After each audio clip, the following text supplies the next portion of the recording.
this is Aromie here. Welcome back to our life, beginning and always. Here we are, Derek DLC. Siblings are fighting. George stood there between his two silent brothers, futilely turning from one to the other. They were crowded together in the same space, but it seemed to be so far away. Ultimately, it was a lack of a response that George took as an answer. All alone, right next to the ones who he cared about most, George whispered bitterly. Fine. I knew it. The suffocating stillness exploded. Nicholas wasn't finished. You don't know shit. Oh. I know there's no need having three of us around. Derek is more than enough for everybody.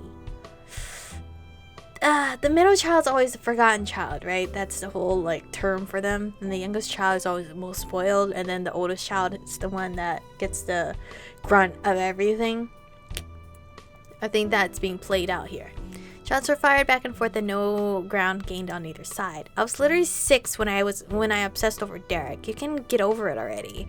I'll get over it as soon as you do. Nicholas thrust his arms out wide, caught up in the heat of the feud. The need to take George down. He sacrificed the secret he'd held onto so tightly.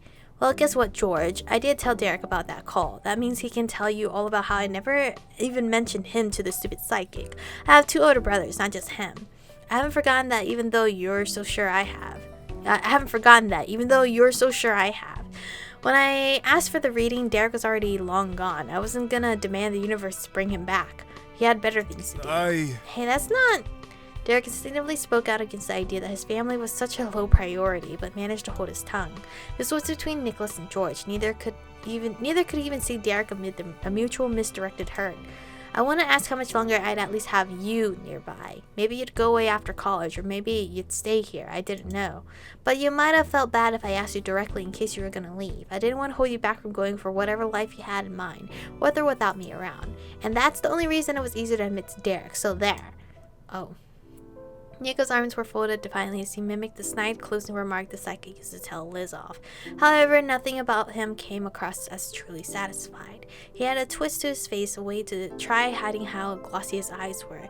Nicholas couldn't avoid the throat-clenching emotion in his voice. George was completely floored. Shock, sorrow, and relief fought for control over his face. It contorted with the deep creases. He understood then why Derek had kept quiet about what happened. It wasn't his place to admit something like that on Nico's behalf. After a pained stretch of silence, the feeling that settled in George's heart was an Olympic-sized pool of regret. I'm sorry. Can you guys make it up now? This is a roller coaster of emotions we're going through. It was a struggle for George to speak. He swallowed thickly, his Adam's apple bobbing. He didn't try to cover how watery his eyes had become.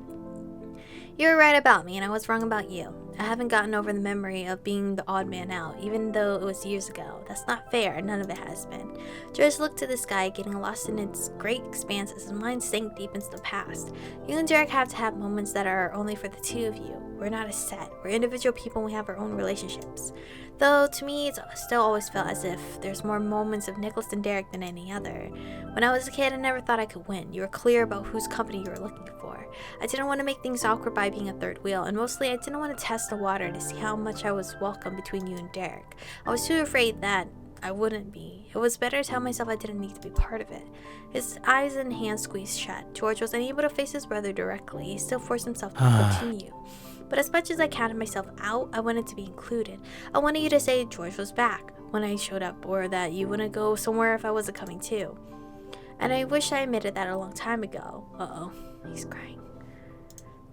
The stiffness over George's whole form released after he said his truth. His fists unclenched. His shining earth green eyes could be seen again.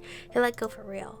While George was a pillar of peace, his brother was the opposite. Nicholas vigorously scrubbed at his face, transferring tears and snot onto his bare arms rather than his face. When he could at least pretend he'd pull himself together, Nicholas spoke again with absolute conviction. I'm sorry I ever treated you like that. Back then and still now, all I think about is how I feel on stuff. Obviously, it was easy for me to move on as if it was nothing because I was the one getting my way. I stopped wanting it to be that way, and that was my closure. But now you're the ones having a good time while I'm waiting on the sidelines. There's barely a place for me anymore. I really know how it feels, and instead of maybe getting some empathy, I still only thought about me and needed everyone else to care. Sorry, George. I guess I got what was coming with this. That conclusion brought a disagreeable frown in George's face. He looked over the youngest through a narrowed and serious gaze, but the firmness was found on affection. It was unmistakable then. George wasn't simply a middle child, he was an older brother, all along in his own way, and even when Nicholas couldn't see it, he always had been. No. Nicholas, no you didn't. You were in elementary school, remember? Why should you be punished for that? Besides, you're not giving yourself enough credit. Me and Derek did what we wanted to do with your support. It's been years since you've put your feelings over ours. Going to college, moving out, growing up at different times, it brings separation. But abandoning you isn't what you deserve. And even if you did, I wouldn't be glad over it happening anyway. I don't care about fairness, I'm biased. George's brows stayed pinched, but he lost the air of a teacher schooling their misguided student. The warmth of his affection was too apparent. Above all else, my family should get as much as they can, even if it means they're spoiled sometimes. They should be spoiled. Don't worry. And that sentiment goes double for my little brother. Derek might have too, but don't forget either, Nico. You're the only one I've got in the whole world. Nicholas's tears went unwiped. They were free to roll down his face while he shouted as loud as his lungs could manage. I love you, George. When you decided to pick a college nearby, that was one of the best things that ever could happen to me. It was great when we worked on those way too big puzzles together and played the weirdest games we could find. Thank you. I never want to lose that. Even though I know you can't hang around here for the rest of your life, I want you to keep coming back. I'm grateful every time you come through the door. George's lips trembled, his blinking was rapid. For someone as reserved as him, it was a display of emotion no lesser than Nico's heartfelt declaration. I don't lose you either. I love you. Sheepishly, George lifted his arm from his sides. It was a small, subtle gesture. He didn't bring them all the way up, but he took the initiative to reach out. Nicholas didn't need any more of a sign than that. He bounded ahead and jumped into his big brother's chest. George's long-held fears of rejection were shattered for good. It took a second to get over the emotional and physical stun of Nicholas's hold, but soon George reciprocated. The two embraced one another fully, with nothing left standing between. They were left in peace to have that. But once it was over and the two young men began to part, the piece missing from their brotherly bonding took a step forward. I'm sorry too. The unexpected statement got immediate laughter from the recipients. George and Nicholas threw their heads back and stayed unified with an arm over the other's shoulder. What did you even do? For those two, nothing was more of a joke than Derek. It was the responsibility, the perfect guest Suarez, needing to apologize. Derek scratched at the back of his head, accepting his turn as the third wheel. It might be awkward over butting in, but Derek absolutely meant what he said. I did way too much of the wrong things and not nearly enough of the right things. I'm the one who insisted on handling Nico all the time because I didn't want to ask for help and because I saw myself as the only big brother of the family. My overinflated sense of importance and martyrdom is what took away space for George. But that was only when I thought there was something I needed to handle. If everything was fine, I wasn't there at all. I was too busy with school and practice trying to prove myself. Neither of you are to blame for how everything went down. You had to be demanding to get my attention, or you had to stay out of my way. I really messed up. I should have been there not more, but better, and let you have each other too. The least I can do is apologize. The eldest's attempt to accept responsibility was met with an almost fatherly chastising from both his younger siblings. George was able to glance down at Derek the way he could with his little brother, while Nicholas shook his head and let out a weird sigh. It's not true at all. No. Yeah, no way, Derek. I took demanding attention to a whole other planet. Sure, I was a kid, but that doesn't mean it was cool and easy to live with. You did the best you could, better than I would if I had to be the responsible one. Can you imagine what a disaster that would have been? We wouldn't have survived this long. The imagination brought Nico's scales back. It lifted a sad smile onto George's face, not the comment itself, but seeing his younger brother happy. He spoke sincerely to his older one. It's okay. I need to say sorry as well. You didn't try to push me aside. You didn't have a chance to. I saw what I saw between you and Nico, how you were so close. You had something that I wasn't part of. But I decided entirely on my own to wait around for you both to come to me while never even attempting to be there for either of you. I should have made an effort for my family. You were there for me. George in his calm presence was one of a kind in his family. He was used to those around him being far louder. However, Derek's and Nicholas's insistent yells still caught the middle son off guard. It was a full rejection of his earnest admission, but as much as George believed about himself, the refuting of it wasn't a surprise to anyone else. Each brother viewed their own faults as sources of all the problems, while the other could barely see those shortcomings past the love they held for their family member. From end to end of the semicircle, Suarez's smiles began to spread. Alright, we're all sorry, none of us need to be. How's that? Yeah. That's great. The two spoke the same words one after another, still linked together. Derek watched him swelling with pride that he got to call them his family, his brothers, and his friends. Perfect, but let's reframe what I was saying. Derek had a grin bright with confidence. He's never looked more like the brother he'd hoped to be as he strode up to his little siblings. He clapped a hand to each of their backs, making a proper huddle among the trio and stared at them head on. I got you. Nico, if you ever decided you were too big to need your older brother anymore and never wanted to see me, it'd break my heart. Please don't stop letting me be there as much as I can. Nick sniffled once more before nodding, determined. George, you'll always be my co-pilot. I know you've been backing me up since we were kids, and you're welcome with me anywhere, anytime. Your presence is my pleasure. Oh, so cute. A dark red flushed over George's face. He was too embarrassed to react with steadiness. Instead, he offered a shaky thumbs up in the center of the loop. It was true that George was Nicholas's reliable big brother, and he might have been the tallest of the bunch, but in front of Derek, you could never miss that he was also a little sibling. Letting out a bark of laughter, Derek gave the boys another smack across the shoulder bones for good measure. I promise. And I promise that I'll always find a way to see you sooner or later. And when I can't be there in person, I'll call. We're never gonna lose touch. I love you, bros. Tightening his grip on their shoulders, Derek physically signified his vow to never let his brothers go. Nicholas responded by letting his head rest on Derek's solid arm. Thanks, Derek. I can call too. Love you. Same for both of what he said. I'll call and I love you. He followed after Nicholas in more than words. George placed his cheek against the well-trimmed side of Derek's head. Oh, this time with the full trio, the Suarez brothers snuggled in a loving embrace. He looked down in relief. The tension, hurt, and subsequent comfort had been easily felt even without participating. You'd been entirely frozen, attention fixed on the three brothers until a nudge to your arm brought focus to your own situation. I was smirking at you. At some point, both of you had stood. You couldn't remember exactly when you had gotten on your feet. In the spirit of sibling affection, let me say that I appreciate being here together with you, Michiko, because it'd be even more awkward if I was stuck watching the scene by myself. I love you too, Liz, he said affectionately. My thoughts exactly. I think it's sweet. Ooh, wow, love you, sissy tease. I wonder how much longer they'll go. Shh, don't interrupt them. No, I love you too, Liz. Those weren't the words she had said, but you were certain it's what she meant. You get me. The two of you snickered into the palms of your hands. It was an attempt to be a little quiet, but your own sibling camaraderie was notable enough to gain onlookers of its own. Your sister and you glanced over to the intimate scene of brotherly love, only to find the group of them staring back at you. The three men expressed a gradient of embarrassment, Nico being the less fussed and George the most. Derek was in the middle of this scale too, amused and uplifted to feel that ashamed. But each came to the exact same conclusion about it. One more apology was needed after all. Sorry! I totally forgot you two were there, oops. Sorry again, it's my fault. I pushed Nico to talk at the bad time and we shouldn't have aired that out in front of you. I would say not.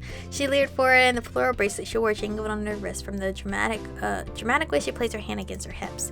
You know, I was very upset when you spoke about Derek being enough for everyone. I could hardly stay out of it, no offense, but George is my favorite of the Suarez trio. Liz, you can't be saying that! Liz wasn't known for a subtle touch. She was on the nose with all her thoughts and opinions. The kind of directness could only lead to one thing, George blushing again. Liz, you don't have... A large hand landed square on George's head and startled him into stopping. It was Derek. He winked him amiably. Hey, she's allowed to speak her mind after we did, and it's a solid choice. Agree, that's a sensible lady with good taste. George smiled shyly. Thanks. Both of my brothers are my favorite. Me too. Right. Same. Responses flowed into one another, the other in perfect order, like dominoes lined up exactly so. All three of the Suarez's are my favorite. Derek's my favorite. George's my favorite too. Nicholas's favorite. I could never pick only one. If I say Derek's my favorite, and Nicholas is by himself, so all three are my favorite. The full collection, good boys beamed proudly. Glancing between the faces of each, noting the individuality and familiarity in their features, she thought getting to spend this trip with those brothers was something you'd always be thankful for.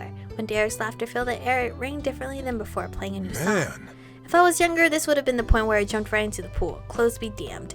Luckily, I'm enough of an adult to remember I've got an expensive phone in my pocket, not to mention my wallet. You can still do it if you put those down first. What if you left your phone and stuff on the land? Then you could. I'm still jumping in the pool, just gotta put my stuff down. I kinda wanted to. I was going to leave my phone and stuff on the side. Just shake your head in amusement. George gratefully took a seat once more after so much excitement, and metal pool chair was a welcome friend. Even Liz lounged by him. Even Derek and Nicholas gave the chairs a chance. Your merry gang of 5 whiled away the best of the afternoon together. To lives you were leading were so different that there was never an end to new things to tell and hear. But eventually it was unanimously agreed that it was time to bring the party back to the Swears home. The kids ought to visit with their poor old parents, as Liz put it. The second pool, that was technically their first pool, was left behind. After a short drive, you made it back. It was nearly evening by then. So? Welcome home. Did you enjoy the pool? She moved out of the way to let you all inside. Derek hesitated before bringing up the rear. It was hard to ignore that he was shyly scratching his cheek and keeping his head down now that you were inside. It was a great time at the pool. Exactly. The pool was so good, and that's the truth. Miss Forrest's affectionate gaze trailed across her 3 boys and then settled on you. She knowingly winked. I'm so glad to hear that. Mr. Suarez gleefully made his way over when he realized your grip was back. His eyebrow arched and you could feel the mischief coming. That's good. At least someone didn't jump in while fully dressed, right? They were all well behaved this time. Darn, I knew I was forgetting something. You laughed with him. Derek's grown up now. I think I would laugh. Tipping your head back, a tear ran down your cheek. You couldn't believe that he even remembered that.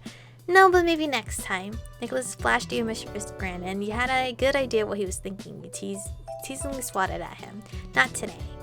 The next few hours passed by at a more leisurely pace. Together, progress was made on a 1,000-piece puzzle. At one point, Derek plucked one of the pieces from the I have no idea where this goes pile and tossed it at Nicholas to catch his attention. Without taking his eyes off the puzzle, Derek wondered out loud if he could take the switch over to his place for the night. He had played it as if it was no big deal in the hopes that Nico would feel less pressure. Nicholas let out a deep sigh but got up anyway. Just as Derek had always struggled to say no to him, Nicholas equally couldn't deny his brother's request. He returned a few minutes later holding the console with a tangled power cord and a couple controllers piled on top. I'm guessing he wanted 2 controllers. That was exactly right. He knew Derek wasn't getting it for himself alone, but in order to experience it with you, looks like Derek never needed to buy an extra controller himself. Aww. Nicholas's gaze narrowed as he pulled everything close to his chest. But before I hand this over, could we play a few rounds with the family? His eyes went wide and pleading. Instead of answering, Derek turned to you, his head tilted as he silently asked for your opinion. You nodded. What do you think? We'll be staying here a while longer then. That's fine with me. Cool. He shifted back to his little brother, game face on. I hope you're ready to lose, Nico. That's cute. Don't prepare your victory speech yet, bro. George, you're in too. Come on. It's not a choice. The tiny piece of cardboard in George's hand dropped into the kitchen counter at the unexpected enlistment. He blinked but then smiled. Yeah. The Suarez family gathered around the TV and the brothers got the console set up. With a new battle sparked between the Suarez boys, you and Liz decided to give your moms a quick call. They were tickled to find out what happened with Liz's surprise trip. Between the 4 of you, it was decided that Liz would go down to Sunset Bird to see them in person soon and that you would stay in the city. Your trip was with the Suarez family, and there was the later visit in the summer that would center around your moms completely. After the call ended, you placed your phone back in your pocket and had a new thought. Huh. What? What's that about? When are you leaving? I know you're here now, but you never told me for how long. Oh, I'm out of here tomorrow, technically. This is a very short trip. I say technically because my flight's at 11:59 p.m. Can you believe it? Sheesh, talk about a major inconvenience, but beggars can't be choosers.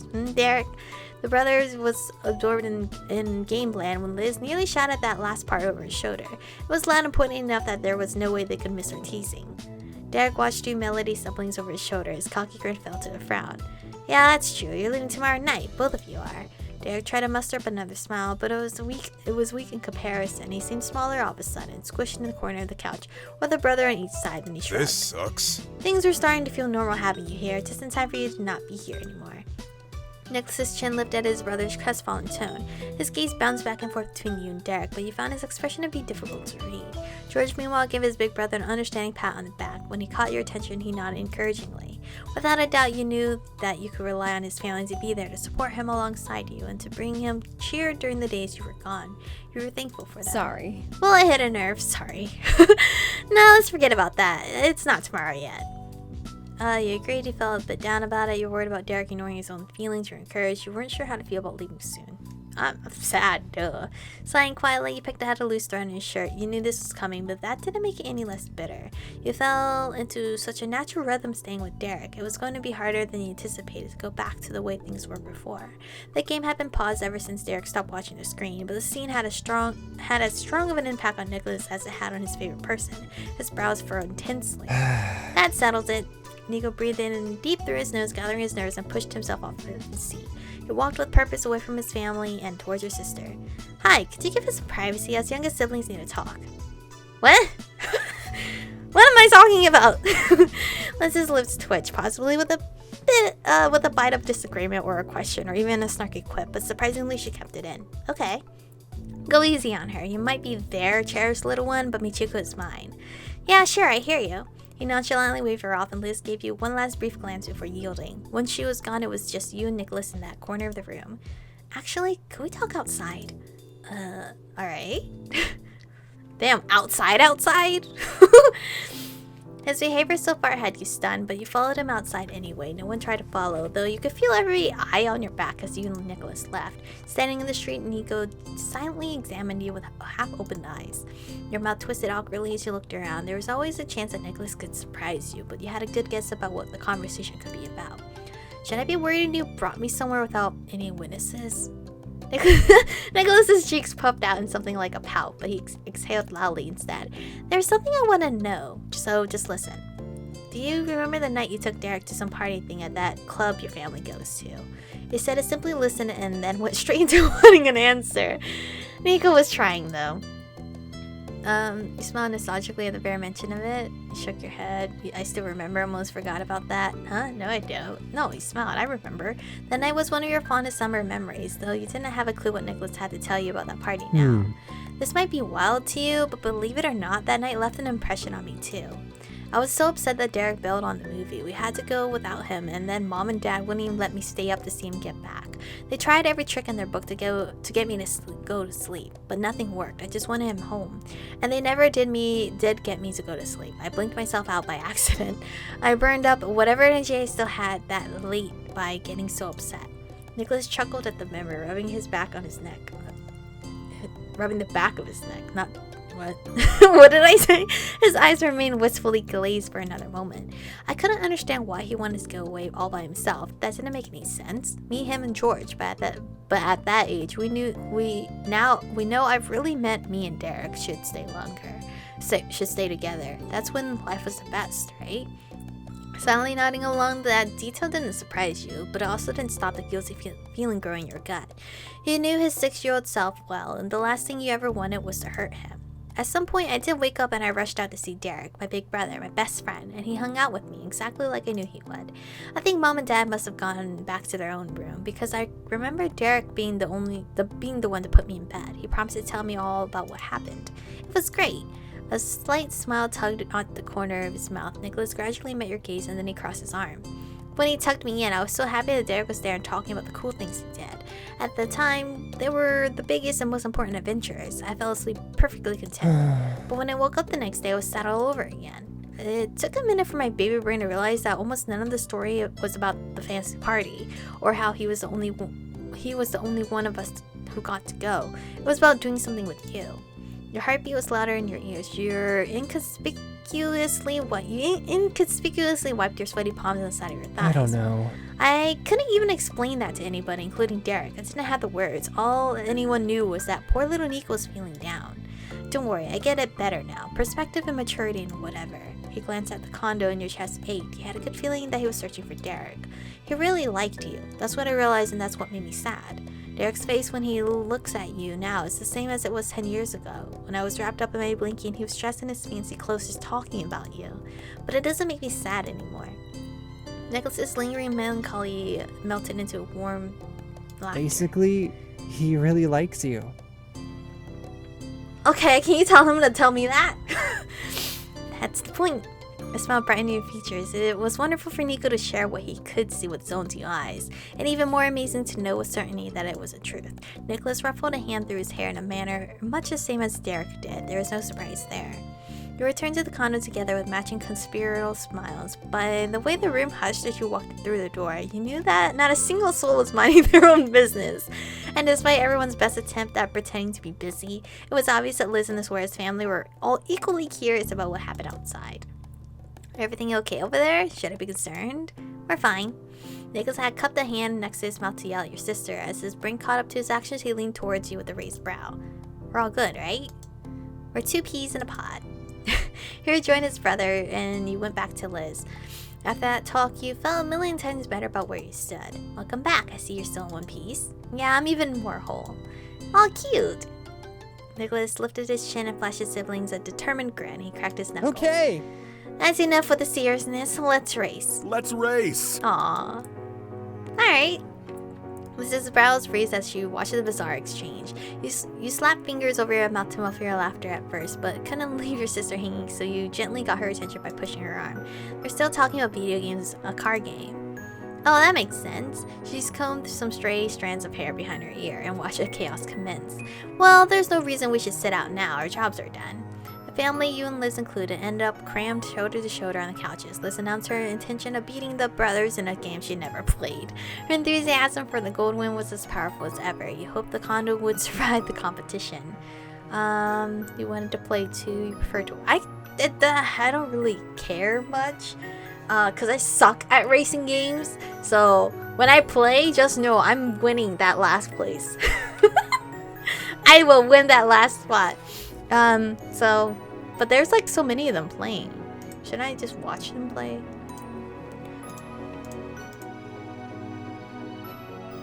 I'll watch them play, because Derek and I can just play on our own time, since we also got a racing game. Seeing the battle unfold was probably your favorite part, so you relaxed into the back couch cushion and got cozy. You had a wonderfully clear view of the TV. Since there were only so many controllers, it was decided that everyone would take turns, starting from the youngest to oldest. Nicholas faked humility as he accepted his position as first. The races began, the room bounced with wild cheers and shouts. Even Miss Suarez jumped in line for a race. She was a welcome addition to the event. Mr. Suarez, on the other hand, had a history of gaming offenses. He was watched like a hawk by the other participants to make sure that he didn't pull any funny business. But it was to no avail. Just before the top three were decided, the race was intensely neck and neck. Mr. Suarez managed to bump George from behind with his foot and destabilize his son's driving. Now, one person actually saw him do it in the heat of the moment, but there was no debate on who was the kicker, no matter how much Mr. Suarez pleaded his innocence. The fact that his insistence was threaded with laughter didn't help his case. The rest of the rounds went off with less cheating, though weren't any less memorable. Eventually, enough of the day passed that Liz rose to her feet. It's getting late. My ride back to Sunset Bridge should be coming soon. I'm gonna give my legs a chance to stretch and wait outside. She flashed you a weak smile and then double-checked that she had all her things together. Thanks for having me. Bye, everyone. Before she could make her exit, Derek sprung up as well. Okay. Wait, Michiko and I should get going too. You don't have to leave by yourself. What a gentleman. At that, Nicholas and George finally stopped what they were doing and turned to their big brother. Both of them wore identical frowns. Derek glanced away from Liz towards the growing audience. We'll see you again tomorrow. He sheepishly scratched the back of his neck while his brothers continued to stare pitifully. Yeah. I've got an idea. Why don't you come over to my place for a change? Mom and Dad are welcome, obviously. You too, Liz. Let's do it tomorrow. The idea was met by surprise, but the room shifted positively. Getting to Derek's place was more unanimously agreed on than even Mr. Suarez being a big cheater.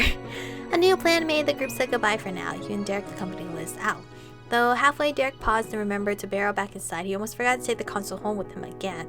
Perfect timing or not, Derek was letting it slip through his fingers. He returned in record time as he joined an actual race together. You hung outside with Liz until she was safely on her way home. It was still mind-blowing that you didn't have to center your life around a bus or a shuttle schedule anymore. By the time Liz's ride was out of sight, the sun was hanging low in the sky. It would be dark soon. You hopped into Derek's car and flopped into the front seat. You're ready to settle down for the day. Derek carefully stored the console cords and 2 controllers in the back seat before taking his spot behind the wheel. As soon as Derek pulled the door shut, he slammed his fingers on the steering wheel. Woo! I've been waiting forever to try that new game. You know it. Well, it's not that new. It's already a few years old, but you know what I mean. You're adorable. Weren't we just playing games? You matched his eagerness to give him a thumbs up. You're adorable. There was no stopping your tiny smile. It's so cute when you're excited. You light up. Huh. I have to leave soon. Can we hurry this up? He hung onto the steering wheel for dear life. I see how it is. Alright, I'll take your word for it, but from where I'm sitting, there's definitely someone cuter. Oh my god. Can we stop flirting? Like, my heart. Derek eagerly turned the key and the engine roared to life. Within seconds, you were cruising down the road again. I'm really glad you and your brothers got to open up to each other. Thanks for helping, No, I'm really glad this. You caught Derek off guard with that. His eyes widened before his whole expression softened. Me too. It was a good reminder. Just because we know we love each other doesn't mean we can't take it for granted. You'll never know what's going on unless you try to see it. Yeah, it takes effort to keep a relationship alive. The rest of the ride passed by in a comfortable silence, and soon enough you were standing at his apartment door. Derek pushed it open and motioned for you to go in first. Carrying the console and its various wires under his arm, Derek trailed behind you. He casually gestured towards the living room. I gotcha. Take it easy and relax. I'll get this bad boy set up. You appreciate the gesture? No, how can I help? Or you could relax and I'll set it up. What? You can't turn this around on me. Why not? You did all the driving, now you can take it easy. Derek scratched the side of his head. He didn't budge from your position. Your logic does check out, but I got this. Derek reluctantly released the cords and let you take over managing the task. Aww. Thanks, Michiko. He sat on the edge of the couch, kicked his shoes off, and then stretched his legs out. Once the console was all ready, Derek declared something was missing. Luckily, it wasn't one of the cords that was covered. I'm gonna put my pajamas on. We can't have a late night game session in regular clothes. Oh yeah, I'll change too. Awesome, let's regroup in 5. With deadline set, you both scrambled down the hall into your own rooms. A few minutes later, you returned to the same spot where you'd come in, but clad in much cozier outfits. This is where I'm gonna stop today's episode, because I don't know if we're gonna have like a deep discussion while we're gaming late at night. So, just to be on the safe side, we'll end the episode here, knowing that Derek does in fact still have the same look he gives us 10 years ago based on Nicholas's observation. But thank you guys for watching today's episode. Stay beautiful, and I'll see you guys in the next one.